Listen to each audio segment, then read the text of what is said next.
Start. अध्यक्ष महोदय, वह हिम्मत करें जिससे देश में ज़मीन जोतने वाले को मिले और जो मेहनत नहीं करते उनसे ज़मीन लेकर उसका बंटवारा कर दिया जाए। मुझे आश्चर्य हुआ जब मैंने इस प्रतिवेदन को आरंभ से अंत तक देखने की कोशिश की और इसमें अंग्रेजी का इतना समर्थन मेरी समझ के बाहर की बात थी। अंग्रेजी के समर्थन के साथ रोमन लिपि तक का समर्थन किया गया है। जब हमारे संविधान में देवनागरी लिपि को राष्ट्रीय लिपि माना गया है और आज भी हिंदी देवनागरी लिपि में लिखी जाती है, मराठी देवनागरी लिपि में लिखी जाती है, अन्य भाषाएं अपनी अपनी लिपि में लिखी जाती हैं। रोमन लिपि के लिए इस आयोग की रिपोर्ट में किस प्रकार कहा गया है, रोमन लिपि की बात कैसे इसमें आई, यह मैं कम से कम नहीं समझ पाया। पर एक बात देखने योग्य है कि अंग्रेजी का इतना समर्थन होने के बाद भी और कई विदेशी विशेषज्ञ इस आयोग के सदस्य होने पर भी अंत में उन्होंने भी माना कि अंततोगत्वा शिक्षा का माध्यम प्रादेशिक भाषाएं होंगी। आयोग को यह भी मानना पड़ा कि अंग्रेजी के माध्यम रहने से देश की हानि हो रही है और संसार के किसी भी देश में ऐसी स्थिति नहीं है। आयोग स्वयं इस बात को स्वीकार करता है कि इस प्रकार विदेशी भाषा के माध्यम से हमारे देश की कितनी हानि हो रही है। मैं त्रिसूत्री भाषा फार्मूले का समर्थक हूँ। हिंदी साहित्य सम्मेलन, जो हिंदी की सर्वमान्य संस्था है जिसका इस समय मैं अध्यक्ष हूँ, उस सम्मेलन ने भी त्रिभाषा फार्मूले को स्वीकार किया। यद्यपि हम यह उचित समझते थे कि द्विभाषा फार्मूला रहता, एक मातृभाषा और दूसरी राष्ट्रभाषा, लेकिन हमें इस बात का भय था कि यदि द्विभाषा फार्मूला रहेगा तो मातृभाषा और अंग्रेजी रहेगी। इसलिए हमने विवश होकर, प्रेम से नहीं, उत्साह से नहीं, बल्कि लाचार होकर त्रिभाषा फार्मूला स्वीकार किया कि मातृभाषा रहे, हिंदी रहे और तीसरी भाषा अंग्रेजी या कोई भी दूसरी भाषा रह सकती है। कहा जा सकता है कि हमारे यहाँ अभी स्नातकोत्तर पढ़ाई के लिए पर्याप्त साहित्य नहीं है। बड़ी गलत बात है।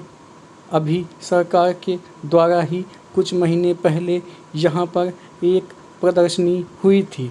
उस प्रदर्शनी से यह बात स्पष्ट है कि हमारे यहाँ पर वैज्ञानिक और शास्त्रीय विषयों पर भी कम से कम हिंदी में पर्याप्त पुस्तकें हैं। पैरा महोदय, हमारे यहाँ अशांति क्यों होती रहती है? इसलिए नहीं कि पुलिस वालों की संख्या बहुत कम है।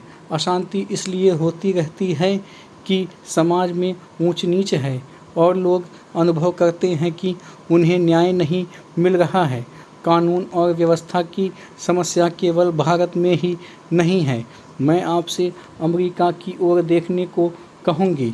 मैं कहूँगी कि आप अन्य अनेक विकसित देशों की ओर निगाह डालें, जहाँ ना पैसे की कमी है, ना रोजगार की, ना दुनिया के सुख साधनों की।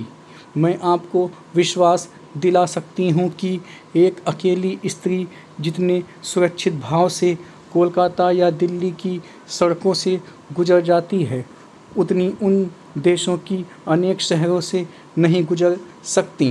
पैरा गुजरात को क्या सहायता दी गई? क्या आपने इसके आंकड़े देखने का कष्ट किया है?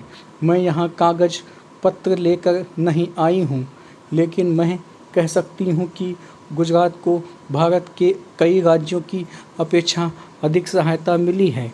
आपने एक या दो विशेष परियोजनाओं की चर्चा की है। प्रत्येक परियोजना पर उसकी आवश्यकता के अनुसार विचार किया जाएगा और आवश्यकता का यह अभिप्राय नहीं है कि अमुक फर्म या व्यवसाय ग्रह को क्या मिलता है। आवश्यकता का आशय यह है कि उससे देश को अपने पांवों पर खड़े होने में सहायता मिलती है या नहीं।